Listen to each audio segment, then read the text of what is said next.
Um, as a, I don't know what I am, Christian. I'm trying to be Christian. I was fully Christian, and then I'm kind of drifting away from it. This people like this guy right here, and especially this one right here. I mean, I'm sorry if this is disrespectful or whatever. Irritate me to death. I literally hate this. This is probably my least favorite channel on YouTube. Is this redeemed Zoomer guy with these weird Wojak memes that he. It's just I literally I don't know. I can't. I'm not gonna sit here and hate, but let's just go through this video. Let's just start. Agree on is that evolution contradicts the Bible, but they're both wrong. People think this because the Bible says God made everything, and they assume. Nope, that's not why. It's not.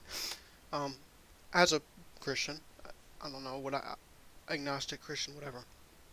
Um, I knew for the longest, God made everything. Okay, well, He could have started a creation, and then, I mean, He could have just started evolution, just been that person to just, snap the world into existence, lay the rules and the procedures and like the ways in which things develop, and then let them develop themselves. And that's what I mean. That's obviously what happened if God is real.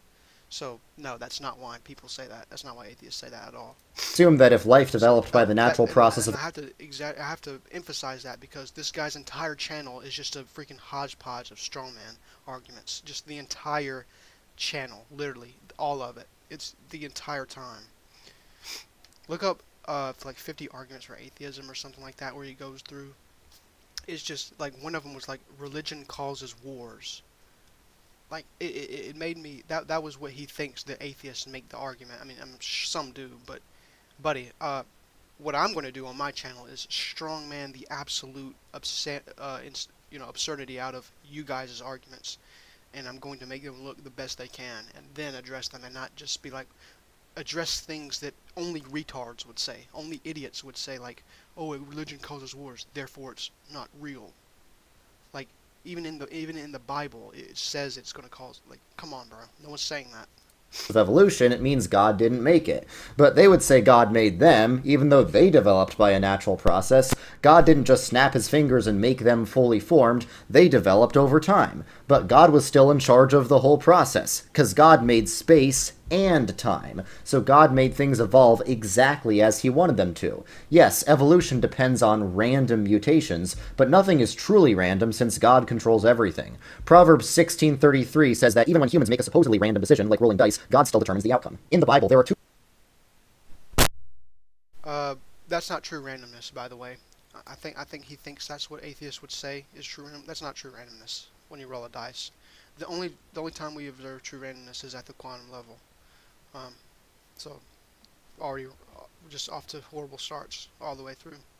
Two ways that God does things. The first is supernaturally, like the parting of the Red Sea, where God actually suspends the laws of nature to directly use his miraculous power. But God also does things providentially, like in the stories of Esther and Joseph, where God arranges all events in history to accomplish his purpose. That's why Genesis 50:20 says, you meant it for evil, but God meant it for good. Who caused Joseph to be sold into slavery? Was it his brothers or God? The answer is both. His brothers meant it for evil, but God meant it for good. God is like the author, and our universe is like a story that the author is writing. Just because things cause other things in stories doesn't mean the author didn't cause all of it. So creationists would say that the creation of all life in the world was supernatural, but we would say that the creation of the world was providential, and the evolution of all life is something that God wrote into the story of our world. But even if evolution is theoretically compatible with creation, people still make a lot of biblical objections we need to address. Genesis 1 says the earth was made in 6 days, but we have to ask what day means here. Moses, who wrote Genesis 1, also writes in Psalm 9. Actually, a discovery I made on my own. I never had anyone tell me this. I was reading the Bible, and I read Proverbs, um, and I'm pretty sure it's in Proverbs. It says Psalms here. I thought it said it in Proverbs. Maybe I'm just misremembering. Um, and yeah, I was like, oh my gosh, like I had this thought because I was always involved in apologetics, and so anytime I read the Bible, it was just constantly on my mind, thinking about how does this relate to apologetics. And yeah, I had that thought to myself, like, okay, well, I guess it could just be 6 days. It doesn't have to be like six like 24-hour days. That's not necessarily what it has to mean. So yeah, another straw man. 90, that a day for the Lord is like 1,000 years, and 1,000 years are like a day. At least that's how Peter interprets Moses in 2 Peter. The Bible and modern science teach us time is relative. After all, the ancient Near Eastern culture that produced Genesis had a much more flexible concept of time, because they didn't have clocks like we do. A day for them wasn't defined by this idea of 24 hours, it was defined by the sun, which wasn't visible in the sky until the fourth day. So it doesn't make sense to say that the days in Genesis are literal 24-hour Earth days. If you have a more flexible definition of day, then Genesis 1 lines up beautifully with the biological timeline of when things developed on Earth. First light became visible on Earth, then the Earth was covered in water, then volcanoes. Right. Here's the Genesis account right here. In the beginning, when God created the universe, the earth was formless and desolate. The raging ocean that covered everything was engulfed in total darkness. Do you see that? There was an ocean there, and it was totally dark. It was engulfed. There was water already. So he created the universe, but the Earth was just like this orb of water. It was formless. I guess it didn't have a concrete form. And there was an ocean covered everything, and it was engulfed in darkness. And then God said, "Let there be light." So no, it's not earth and light. It's earth, water, then light. Okay. And yeah, also like for a more scientific explanation of this, and I didn't know this. Of course, I had to look this up. Not just now. I did it a while ago. But you know, there were no when there wasn't any light, there were no stars, and so there were no. It was impossible to produce the oxygen required for water. What I'm saying? That's what the stars are what produce the oxygen that make the H2O, and so yeah, that's how we know that water began is from stars. So it's not real. It's not. It doesn't align already. We're immediately off to a bad start, and we still have a long way to go. And here when it says like the oceans are made on day three, no, the oceans are um, you know formed, like not created, like the water itself, which is what it actually happened, what we should be talking about.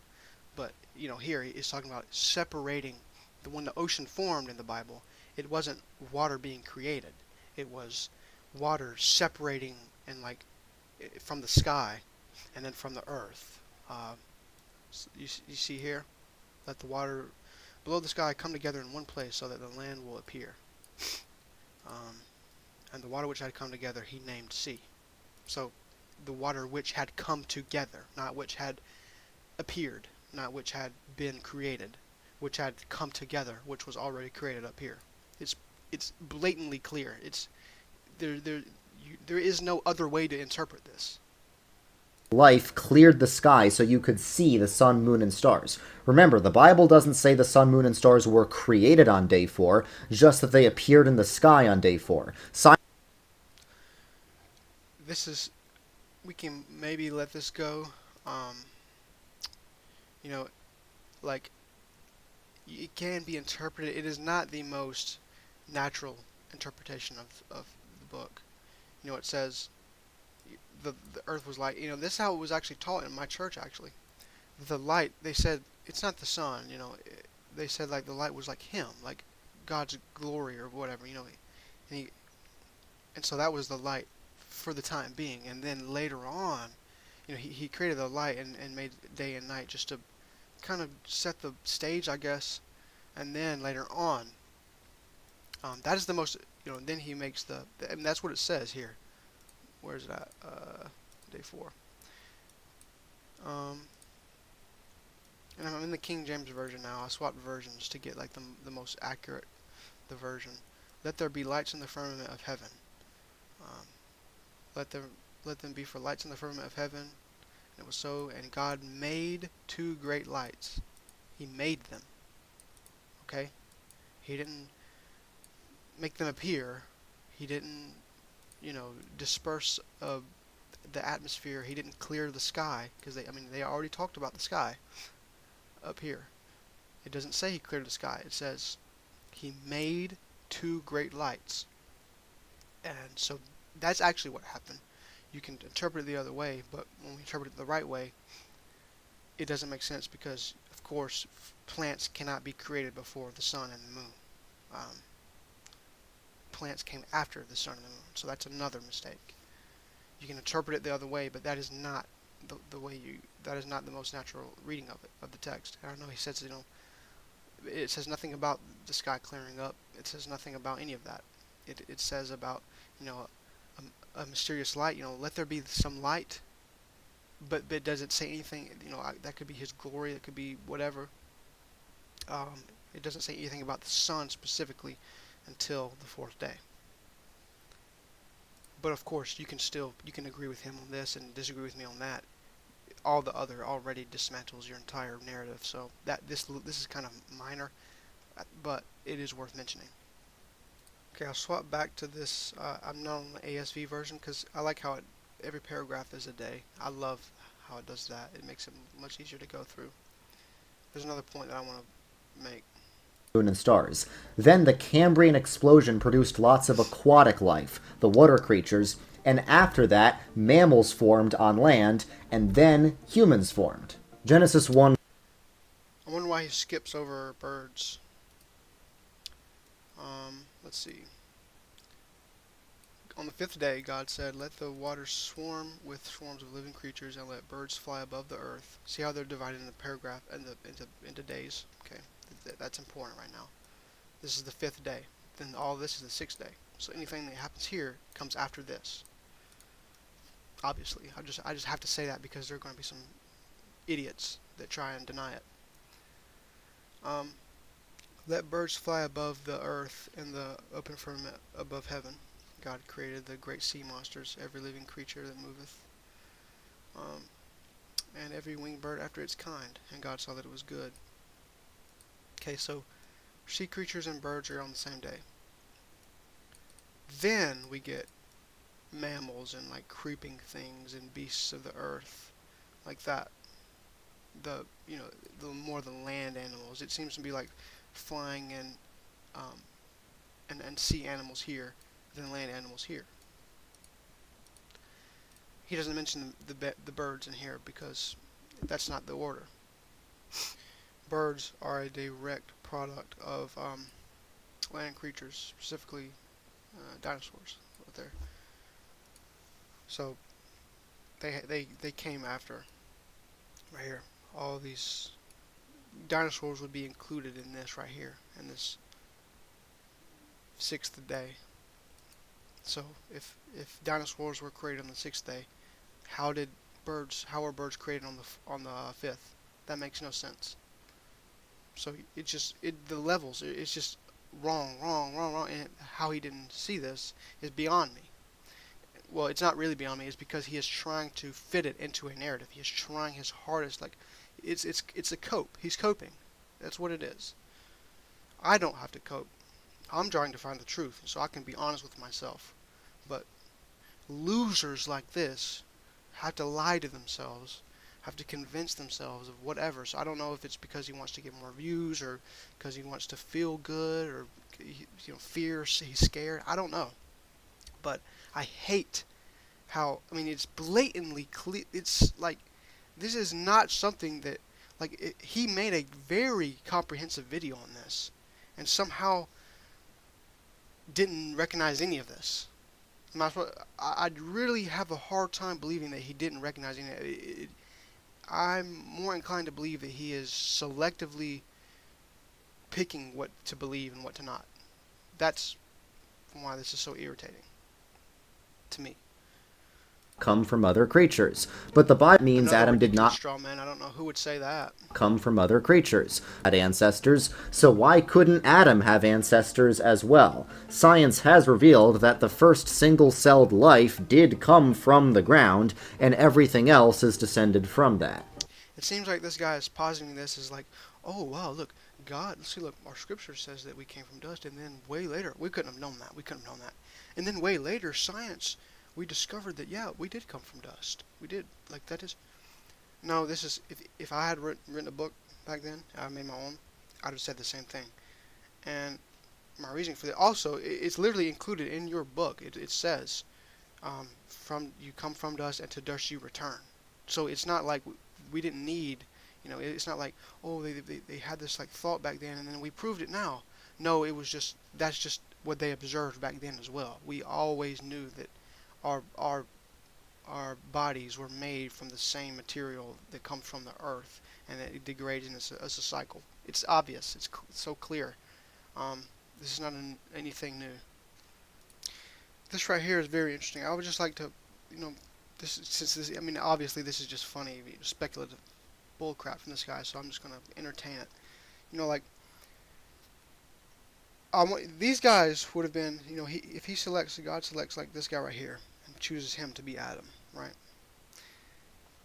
Why? Like, we know for a fact, I mean, if you're going to go along and try and put this along with the Adam and Eve story, we know for a fact that this guy's DNA is like exactly the same as this other dude. They're like the same type of person. I mean, if this guy is human, then so is he. Like the difference is like is just you can't even. It's so small. So like, why does this guy get a soul and this guy not? Why does this guy? Why do all of these guys like? What was the difference between these two dudes right here? I can see maybe, animals and then this guy, but so they were just humans without rational souls. Like the guy has no. Anyway, Now, if death entered the world through Adam, which the Bible says, then how was there death before the fall of Adam, which evolution says? Well, why couldn't this be true? 2 verses later, it says death reigned from the time of Adam to the time of Moses. But there was still death after Moses, so why not before Adam? see how unconvincing that is? Like, just look at it and be like, oh, well, well, why couldn't it be that? How about this? Let me answer this for you. Death. What is death? Death is a punishment, right?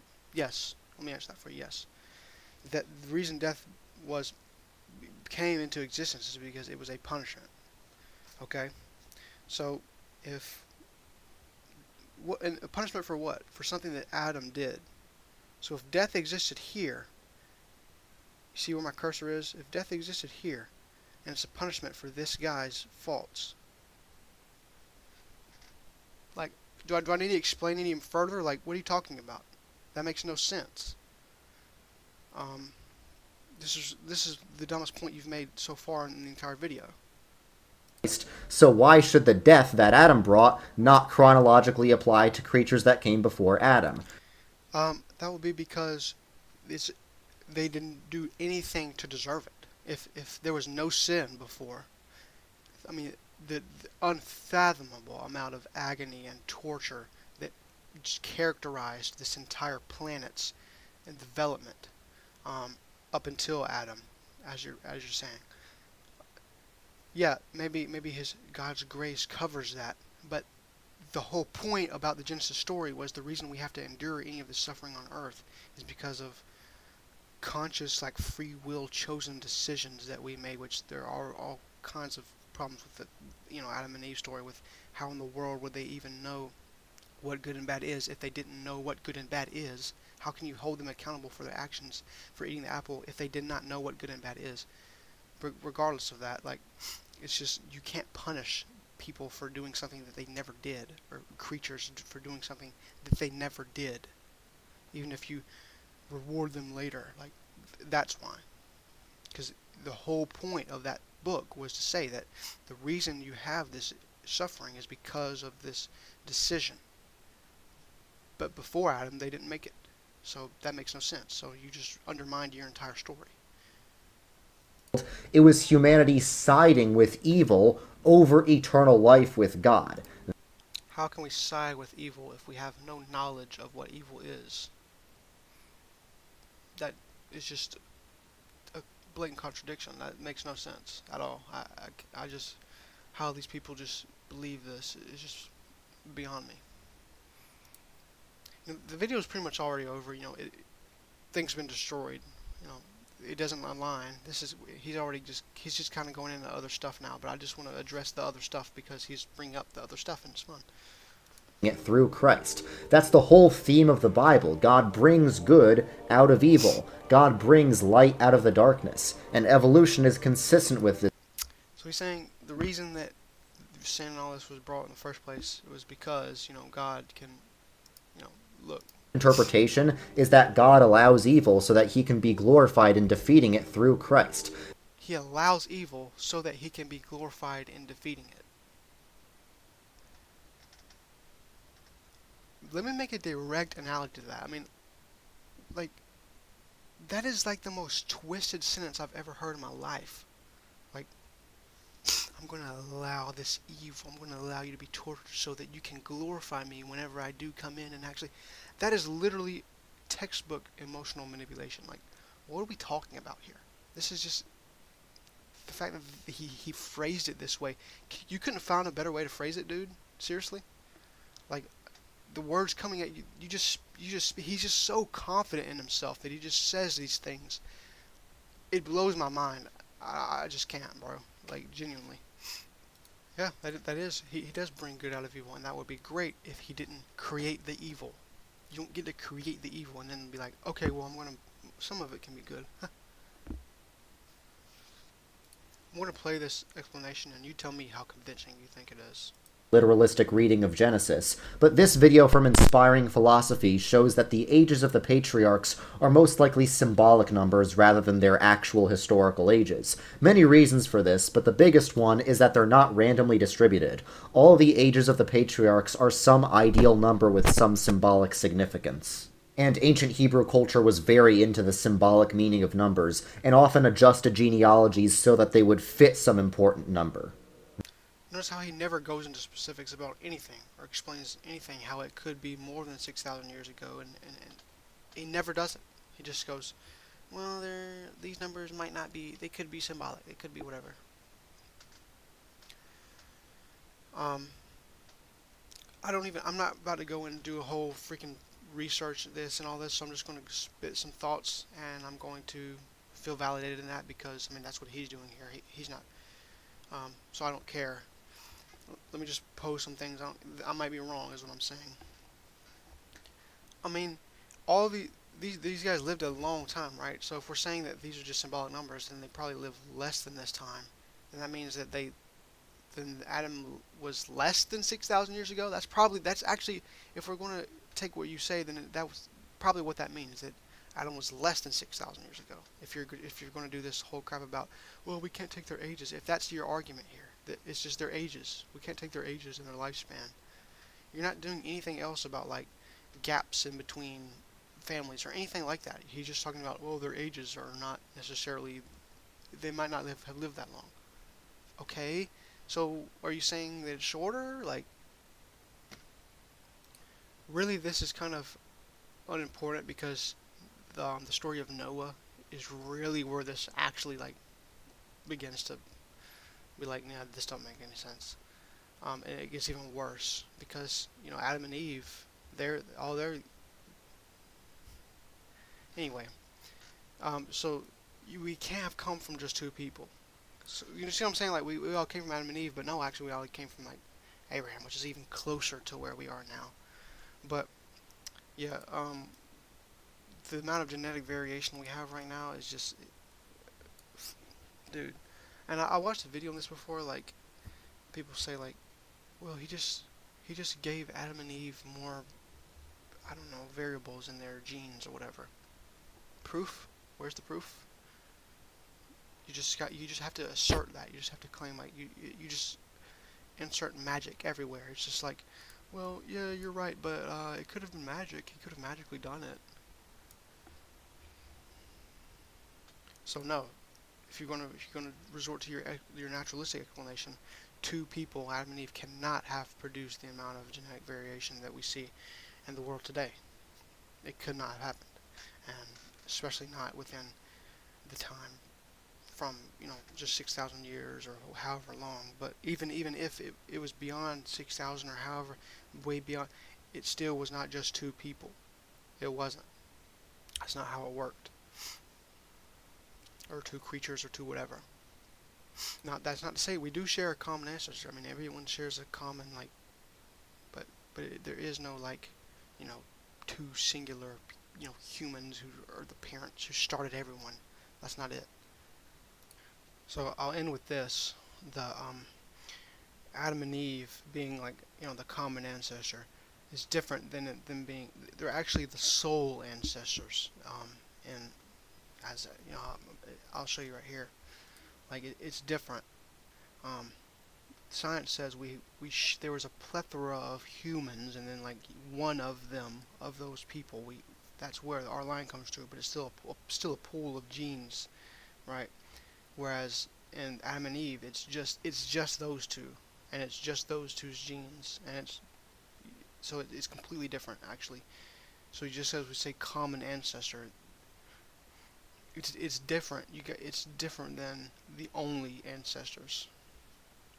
And you can just read that here. Just read and um, you can do your own research. I'm not. This is already at 25 minutes, but yeah, like it's just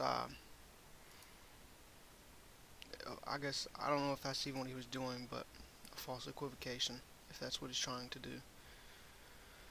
So yeah, and so I mean the whole like basically last half of this video is not even um, relevant to his point, honestly. Um, like my whole half of my video, because like all of this is Good.